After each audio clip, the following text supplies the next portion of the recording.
Wanjala from the Directorate of Ethics and Integrity in the Office of the President. Today we invited a cross-section of people from government and civil society who are leading in the fight against corruption. Recommendations in the National Anti-Corruption Strategy is to have officers who are working in the anti-corruption agencies vetted. Because it is very important, when you are the one fighting corruption, you must be vetted to see that you are fit to fight corruption. So this is a very good innovation that, like in the security agencies, you have to be vetted. So even us in the anti-corruption agencies, we need to be vetted.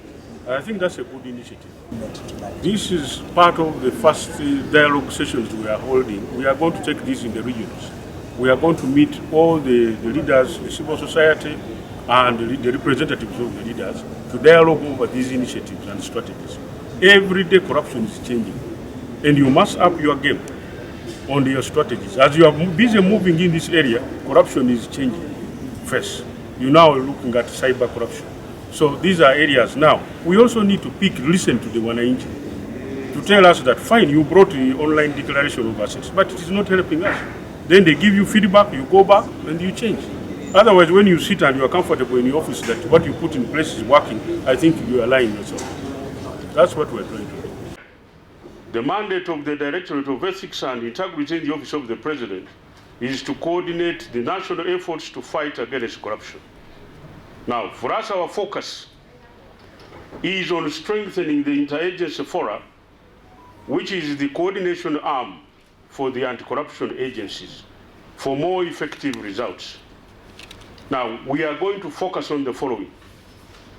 We are going to focus on establishing a full-time secretariat for the interagency forum at the Directorate of Ethics to ensure there is a clear follow-up on the decisions taken. In many cases, decisions are taken at that level, nobody follows up.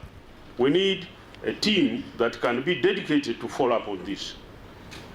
We are going to step up the interagency forum joint inspections, both in the central and local governments, to assess levels of service delivery. Check where we raise red flags, where we think we need to follow up as anti-corruption agencies. Within the next strategic plan and the national anti-corruption strategy that we are developing, we are looking at establishing the integrated management system, which will have a dashboard for the interagency secretariat to aggregate data on corruption strategies, interventions, and best practices. Any subject of corruption investigation shall be fully profiled, and the profiling shall be accessible to all heads of the anti-corruption agencies. Those are some of the measures we intend to take, which have already been prioritized in the new anti-corruption strategy that is being developed. We are confident that at the end of this public dialogue, we shall be able to pick some ideas from you on how to strengthen the fight against corruption. We know you have been a very, very key player, and we are very sure that your ideas can enrich to see how effectively whatever we institute as government works. I now want to take this singular honor to invite our Inspector General of Government, Honorable Betty Kamia Trome, to deliver a very keynote address to us. Please welcome me to receive the Inspector General of Government. Mr. Permanent Secretary, and through you, the entire Directorate of Ethics and Integrity that organized this dialogue, ladies and gentlemen, in your various capacities, I honor each and one of you. And first, I want to thank the Directorate of Ethics and Integrity for inviting me to deliver a keynote address on innovations in complaints handling and the role of the leadership code in the fight against corruption. Indeed, I am honored. Thank you. I also wish to appreciate and congratulate DAY for this public dialogue, which will be taken to many parts of the country, including Jinja, Mbarara, and Hoima. Indeed, this is the way to go to involve the general public and the wider citizenry who are the victims of corruption in discussing ways to eliminate corruption. I also want to confirm that the entire Inspectorate of Government will be available to support this effort as and when you need us. With the development of the verification tool that is linked to the IG ODS, the IG is now able to run declarations through a tool that identifies public officials with a high corruption risk index so that they're subjected to further verification. Still on the subject of innovative complaints handling that identifies public officials with a high corruption risk index so that they're subjected to further verification or investigation.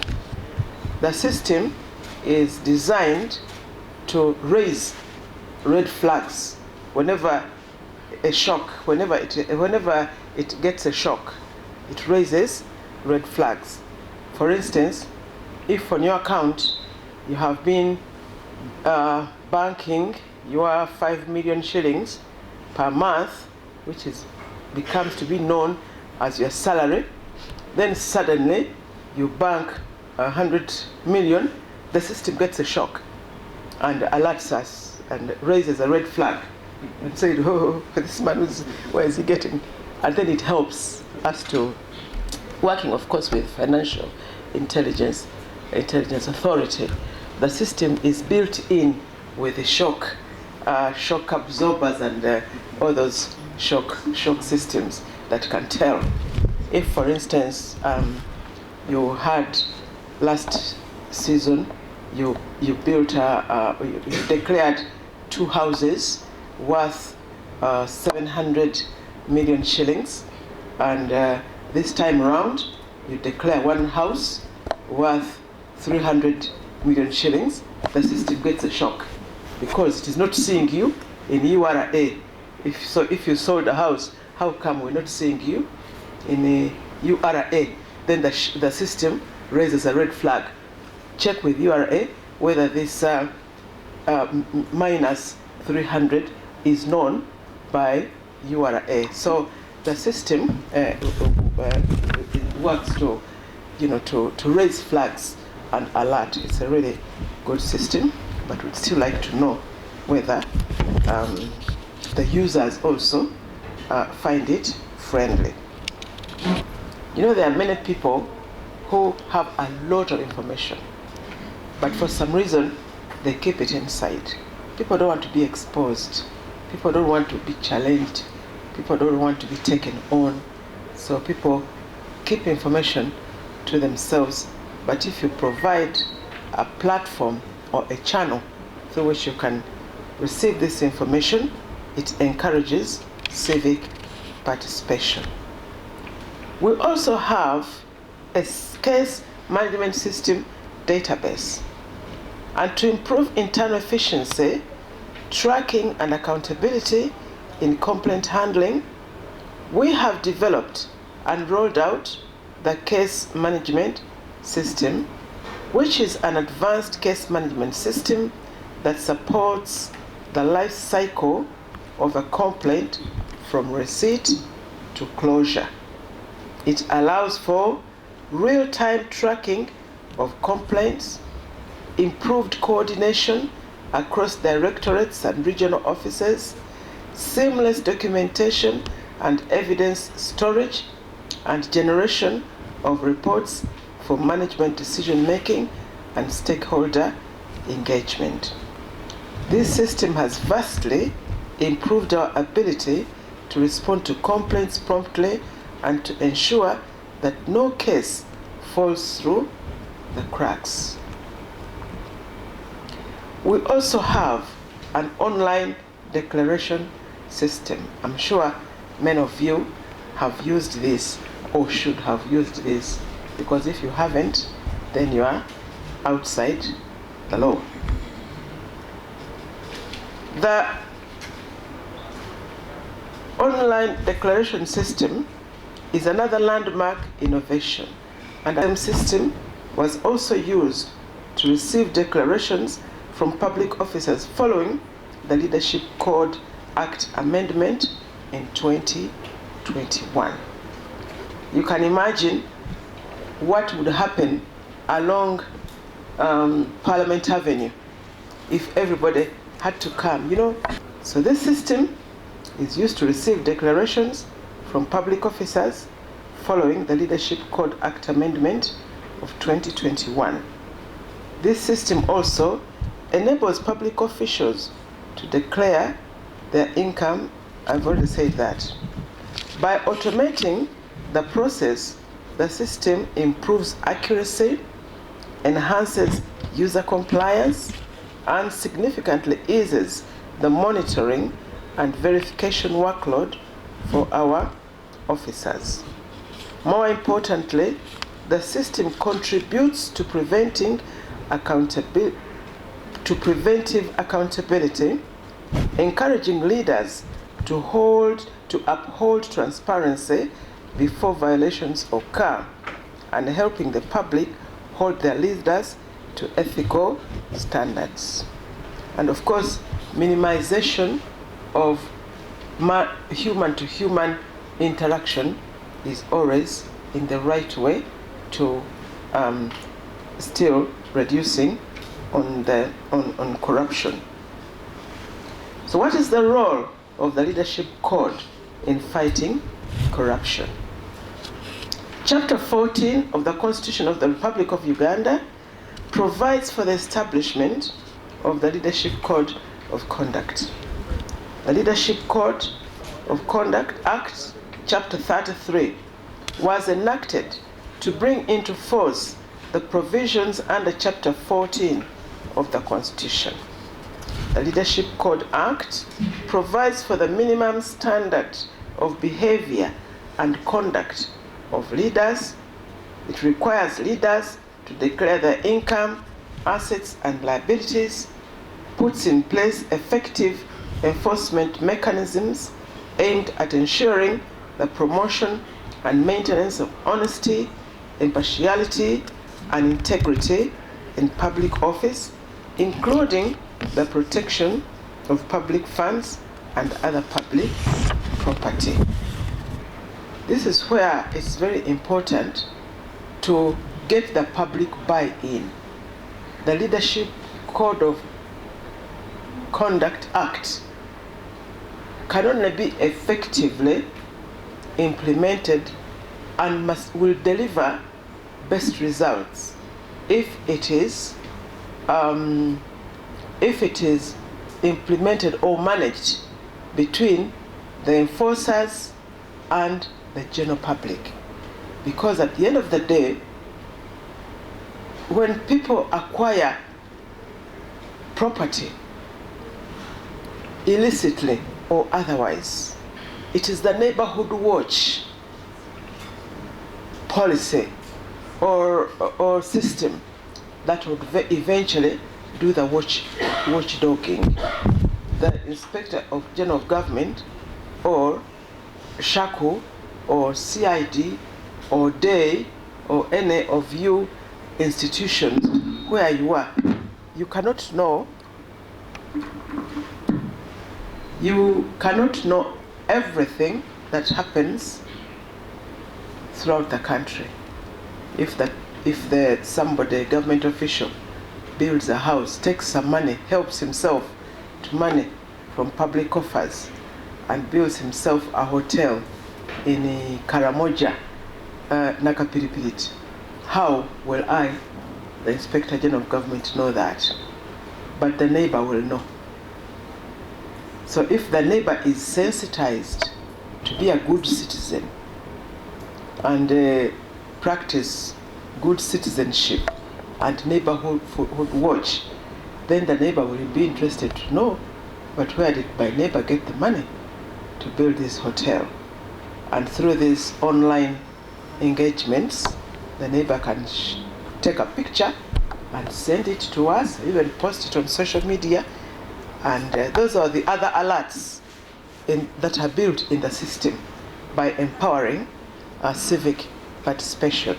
Those are some of the other alerts. So the Act, the Leadership Code Act, is jointly enforced by the IG and the Leadership Code Tribunal.